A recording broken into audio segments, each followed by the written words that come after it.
You may be seated.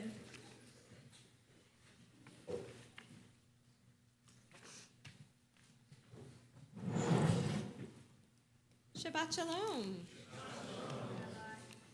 In 2012, my first Shabbat living in Jerusalem, I went to the ATM. I soon realized that I would have really had to search or to walk to a different neighborhood in order to find somewhere I could actually spend the money I had withdrawn. As I began to make friends in my study program, my Shabbatot became filled with meals, nap time, and board games. As my new roommates were Shomer Shabbat, I experienced some peer pressure to develop a Shabbat observance as well.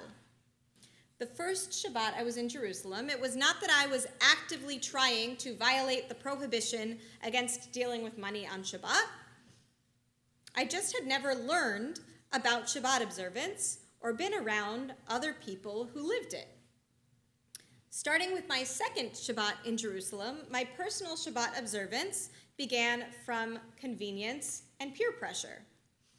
Only later, I developed the theology I hold now around obligation and relationship with God that cemented my commitment to Shabbat observance for when I moved back to the States. When it comes to a life oriented towards mitzvot and Jewish practice, living among other Jews makes a tangible difference.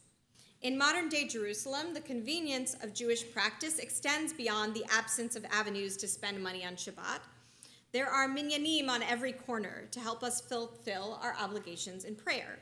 In the days preceding Sukkot, sprawling marketplaces pop up with ample materials to build a sukkah. It is far easier to find a kosher restaurant than one that serves chicken parm or fried calamari. And it is almost impossible to forget about even a minor Jewish holiday, as Chag Sameach flashes on the side of every bus and shouts out from every poster. In a location with Judaism as the dominant tradition, it is incredibly convenient to live an observant Jewish lifestyle. In Parashat Vayigash, a little bit after we ended our reading today, God asks Yisrael, otherwise known as Jacob or Yaakov, to leave his land and go down to Egypt to join his son Yosef. Al tira merda mitzrayma, do not be afraid to go down to Egypt, God says in comfort. Ki legoy gadol asimcha sham, for a great nation I shall make you there. Why would God ask Yaakov, and as a result his large family, to relocate to Egypt when they already live in a land that is so inherently sacred and has been a comfortable home for them for so long? While part of the answer is, of course, that their homeland is immersed in famine, beyond that, our medieval commentators point to the ease with which Yisrael's descendants can grow as a unique, differentiated nation in Egypt. Italian commentator Ovadia Sforno, writing in the 15th and 16th centuries, approximates God's words. If you stay here in your own land, Sforno writes, your children will intermingle with the Canaanites, and your people will be subsumed into theirs. In Egypt, on the other hand, you will live separately from the Egyptians. Egyptians and Hebrews eat separately from one another there, and you will live in a separate location from them, in Goshen. Ultimately, Israel will develop as its own people with its own unique beliefs and practices and a place in which they will primarily be among other Israelites. Of course, in the modern day, several aspects of Sforno's commentary can be seen as problematic. First and foremost, moving to Egypt will eventually lead Yisrael's descendants into slavery. In more recent history, we as a Jewish people have seen the negative, often violent consequences of being made to live as a separate, marked people. We as individuals have truly benefited from our close, often intimate relationships with those who are not Jewish. And yet, we cannot deny the difficulty of staying true to our Judaism and to the God we believe commands us to behave in particular ways in a society in which we are both fully integrated into the whole and a clear minority. I think back to the difficulty of keeping kosher in Shreveport, Louisiana. When we or the other few families who kept a kosher home wanted meat or ingredients for Passover, we had to either order it online with marked up prices for both the food and the shipping, or we had to wait until someone was going to Dallas or Houston and send them with a giant cooler and a very long shopping list. Many restaurants there do not have vegetarian options, or even if they do, you always have to ask, is this cooked in bacon fat? And the most common form of celebration for families and for companies alike is the ever-popular crawfish boil. Every public event is scheduled over Shabbat. Invocations always include the name of someone we do not consider to be God. And the common answer to "I'm Jewish" is often, I've never met a Jew before.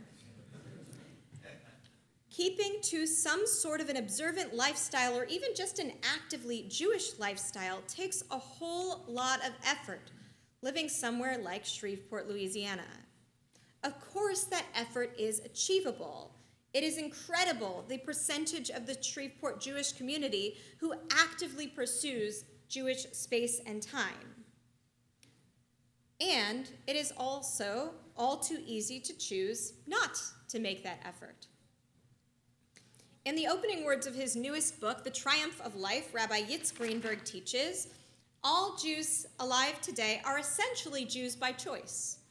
Very few Jews live in lands of oppression or where social pressure forces them to stay in their own communities.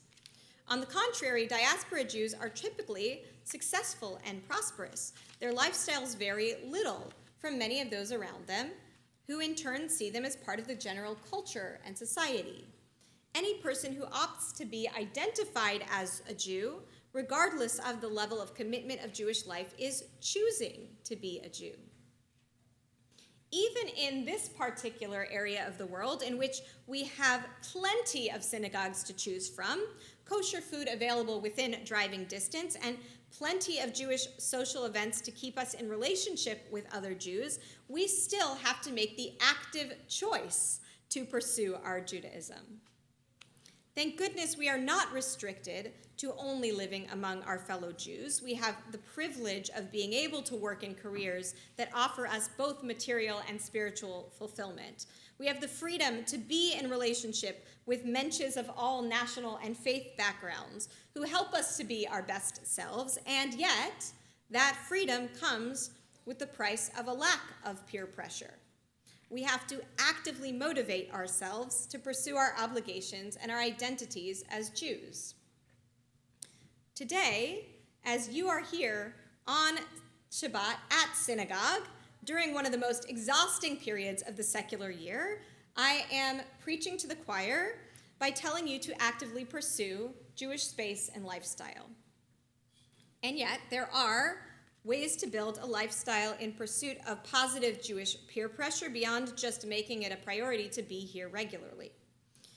If we start with the very literal fulfillment of Sforno's message, for example, for those who are considering moving to a different home in the new year, you may choose to live somewhere where you see Jews walking to synagogue on Shabbat, somewhere with easy access to the nearest kosher supermarket, or somewhere with easy driving or walking access to Jewish ritual and social space. You may choose to join the JCC or another Jewish organization with membership dues if you are able, so that you have that financial pressure to be among those who will remind you of your ability and your responsibility to live Jewishly each day. For those who are sending kids to a new school, maybe even to college, you might factor in the Jewish population in your decision, encouraging your children to spend time with those who will help them grow in their Judaism. If you're considering a career change, look for companies that either employ a sizable number of Jews or companies you know will give you time off for Shabbat or holidays. Several of those in this congregation who work in big companies are active in Jewish groups within those companies. That's a huge benefit, not to be downplayed. We choose our Judaism, Rabbi Greenberg teaches, because we believe that our system of beliefs and rituals are paths towards truth and are a lifestyle that make us better as individuals when we live it. So by setting up our lives, our location, the people we spend our time with accordingly, we can actively make that choice not only achievable, but habitual, even convenient. Several times this past week in this building, I have heard a similar comment accompanied by a big exhale. It is so nice to be in a space with other Jews at this time of year in which Christmas is just everywhere. Along with Jewish practice that being among Jews encourages, we choose Jewish space because it feels good. It feels right. It feels safe. As today's Haftarah teaches of a future in which God gathers the Jewish people together into God's hands as one, liachadim, we know the comfort of being in a room of our people. We know inherently of the power of Ezekiel's vision of the Jewish people gathered together in mutual space. When we allow ourselves to dwell in that space, when we make it easier to get to that space, we have readier access to the inspiration we need to, as Ezekiel teaches, walk in God's ways, keep God's laws, and actively, truly choose to do them. Uvmishpatai yelechu v'chukotai yishmeru v'yasu otam. Shabbat shalom.